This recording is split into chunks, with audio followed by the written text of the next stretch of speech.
So I wanted to do this one video to explain the most important tips and tricks with doing keto and intermittent fasting all in one video. It's not going to be a terribly long video, but I wanted to cover the most important things to help you be more successful and really experiencing the results that you're looking for.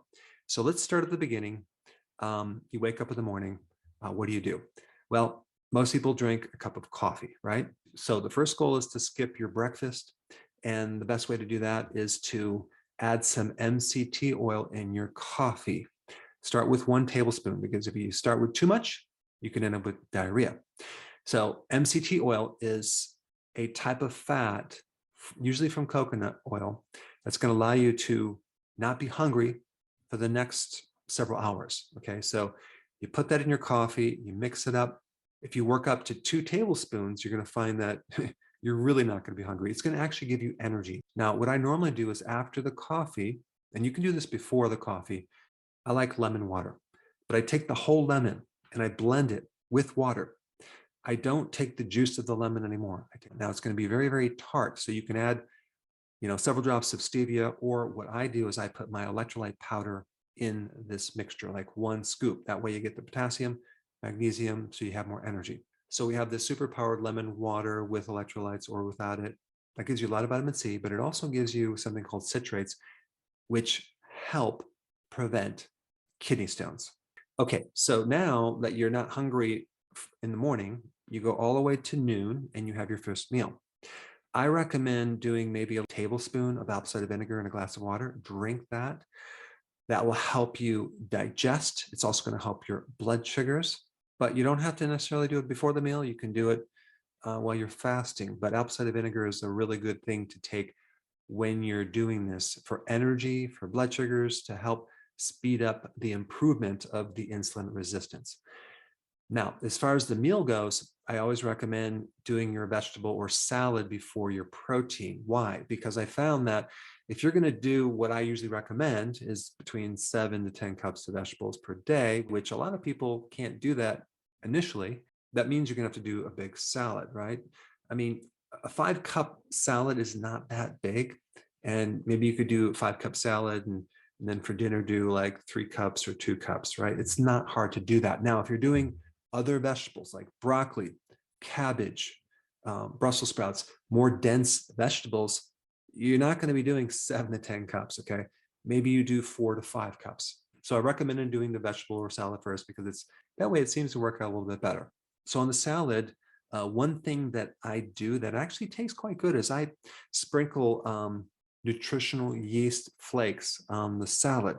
It's a way to get my B vitamins through the day, and it will definitely reduce your stress. And it actually tastes a little bit like Parmesan cheese. So it's a great thing to sprinkle on your salad. I would highly recommend getting the one that's non-fortified, because the fortification, they put these synthetic vitamins in there, and I'll put a link down below if you want more information on that. The 2 major groups of nutrients that I recommend as a bare minimum would be the electrolytes and the B vitamins when you're doing keto, to prevent the keto fatigue, the keto rash, and any other symptoms. Because when you first start this, you're going to dump a lot of water and you're going to lose a lot of electrolytes. And some people get really tired after they do this and they become dehydrated. So we want to put back in the electrolytes. Plus, when you're burning more fat, you do need your B vitamins. And a lot of people are borderline deficient going into this. So they may have fatigue if they don't add the B vitamins. One of the best sources of the B vitamins is nutritional yeast. So you have your vegetable, your protein, okay? How much protein? Well, that really depends on, your metabolism, your age, if you're male or female. I usually recommend between 3 to 6 to 7 to 8 ounces of actual protein. Now, if you're younger and you exercise, have a little bit more. But if you do too much protein, especially at dinner, that could keep you from sleeping at night. All right, so at the end of the meal, I like to add some additional fat. Why? Because that way I can fast longer and I'm more satisfied. So I might consume a handful of pecans. I might do a whole avocado. I might do macadamia nuts. I might add more olive oil to the salad. I might just have some more butter on my food. but that fat will help you to fast longer. Now, at the end of this meal, some people might feel full, but they might not feel satisfied. And there's a couple reasons for that. Number one, they have insulin resistance, okay? And that's going to take some time to fix that. And when you have insulin resistance, you just don't pull in the nutrients that much. So you're always going to feel a little unsatisfied. So that tends to cause you to eat more. The other reason why you might not feel satisfied is the food that you're eating is not nutrient dense, okay? When you do grass-fed beef, oh my gosh, it has so many more nutrients than corn-fed beef. And you won't know it until you try it. So even though it might have more of an, I don't know, earthy taste to it or a kind of a different taste, it's way more nutrient dense, more omega-3 fatty acids. There's even phytonutrients in there because the cow has eaten a lot of grass. So we have way more beta carotene and way more retinol, vitamin A and vitamin E, and more trace minerals. I mean, if you think about it, a cow that is fed a lot of corn, that is very unnatural, has much more marbled fatty protein. Like their muscles are more fatty. Well, guess what? Some of these cows develop insulin resistance, and that creates a nutritional deficiency in the cow. And then you eat that meat and you have less nutrition. So ideally, to feel more satisfied, you have more nutrient dense food. So grass-fed beef, seafood is really nutrient dense, especially with the trace minerals. Shellfish is another good one. If you could do liver, that would be good. Eggs, pasture-raised organic eggs are very nutrient dense. Wild-caught fish is more nutrient dense, like salmon, versus a skinless chicken breast or protein powder, or getting your foods from a fast food restaurant. Even though you take the bun off to make it keto friendly, it's low quality. But I don't want to overwhelm you, okay? So there's really two phases to this. The first phase is just to do low carb, even if it's dirty keto, doesn't matter. Just start doing low carb. The second phase is to increase the quality of what you're eating, okay? And that takes a little bit more knowledge, a little bit more time. So do what you can. Something is better than nothing. So if you have to start doing low carb, and regardless of the quality, do that. So we have this first meal. Now we're going to fast until dinner, okay? Now, a couple of tips for fasting. You can do different types of herbal teas. Green tea is a really good one. Turmeric tea is a really good one to help you fast longer and to spike autophagy, which gives you all these other cool benefits of anti-aging and more brain health. All right, we get to the second meal. You can do another drink with apple cider vinegar with water to help your digestion, and then do your fat. At this time, maybe you want to do a good handful of sunflower seeds, which gives you a little bit more fat, and the B1. Now, at this time, it might be 6 o'clock, okay? Let's say, hypothetically, you're going to go to bed at 10 o'clock. I wouldn't recommend if you're older and you potentially might have bladder problems waking up at the middle of the night. I would recommend not drinking past, like, I don't know, 7. So that would be 3 hours before you go to bed. So in other words, drink a lot of water through the day, and definitely maybe after dinner and maybe right at 7, but not drink a lot of liquid like 7, 8, or 9 o'clock, because that sleep is going to be very, very important. And the less water you drink, the better. Now, this is a really key thing between the last meal and before you go to bed. A lot of times, I know this might be hard to believe, they want to snack on foods. And this is the killer for staying in ketosis. Some people nonstop snacking between the time that they eat dinner and the time they go to bed. So the most important tip is to just do not have snack foods in your house. Get these potential tempting snacks out of the house.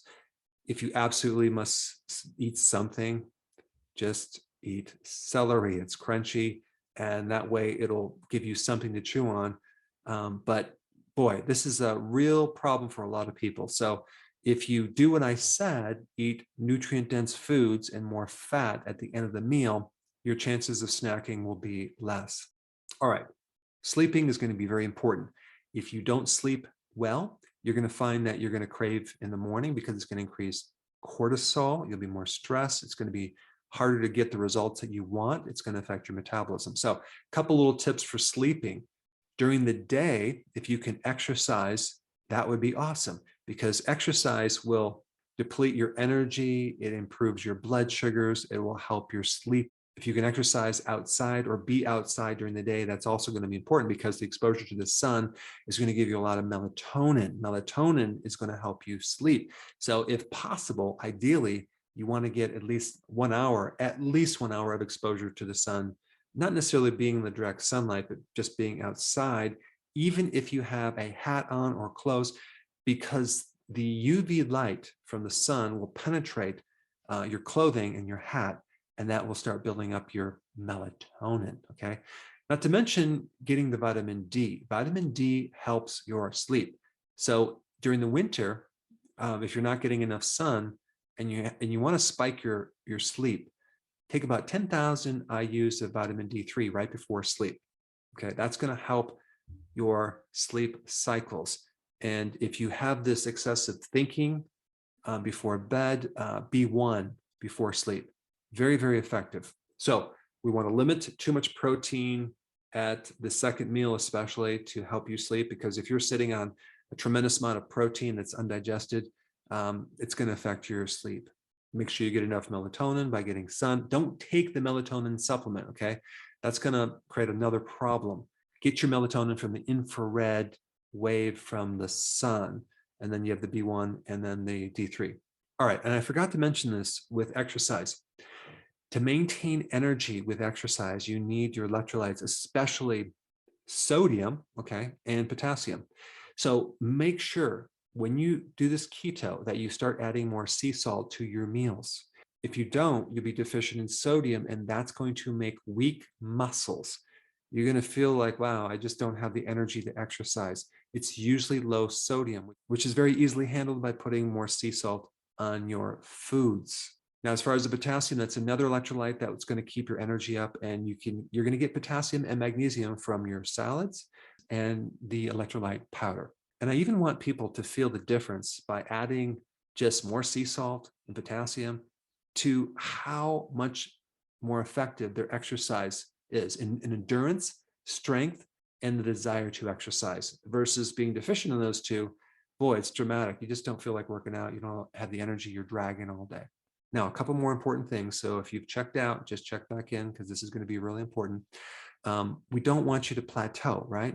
It's the little things that make a big difference. For example, one way to knock yourself out of ketosis is by doing the diet artificial sweeteners, okay?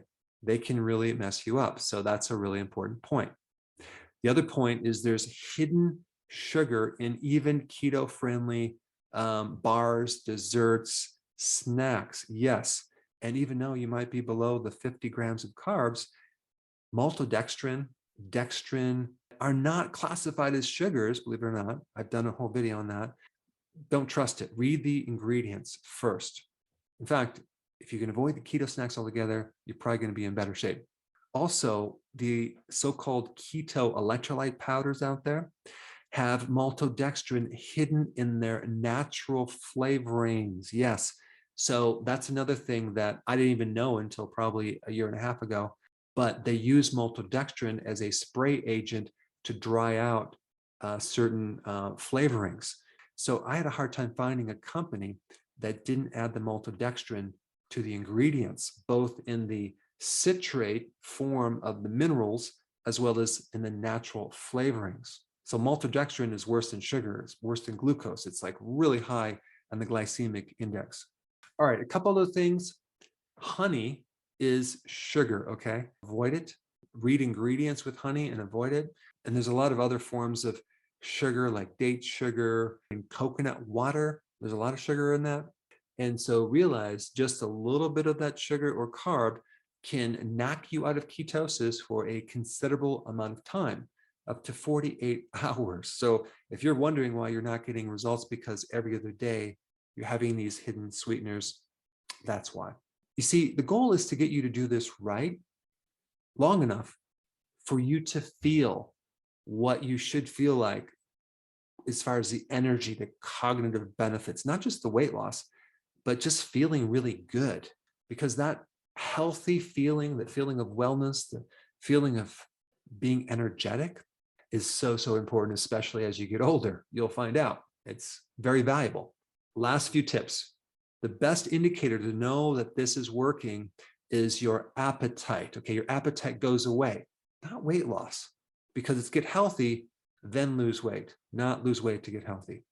So one of the best indicators of getting healthy is switching over to burning your fat. That's a very, very healthy state that's going to create a lot of additional health benefits. So the loss of appetite means that you're doing this, okay? So go by that as the most important thing, especially when you start out. Don't weigh yourself too frequently, because we don't want to focus on your weight, okay? We want to focus on energy, appetite, cravings going away, and then your clothes feeling looser. And last little point, if this is overwhelming, something is better than nothing. Just do low carb, okay? Or just do fasting as a starting entry point, because even if you have to start with dirty keto and do the Atkins bars to help you, which is loaded with a bunch of crap, but at least it's below 50 grams of carbs, that would be better than nothing. Now, the next best video I think you should watch would be the one that I did on the 7 to 10 cups of vegetables. Check that one out. I put it right here.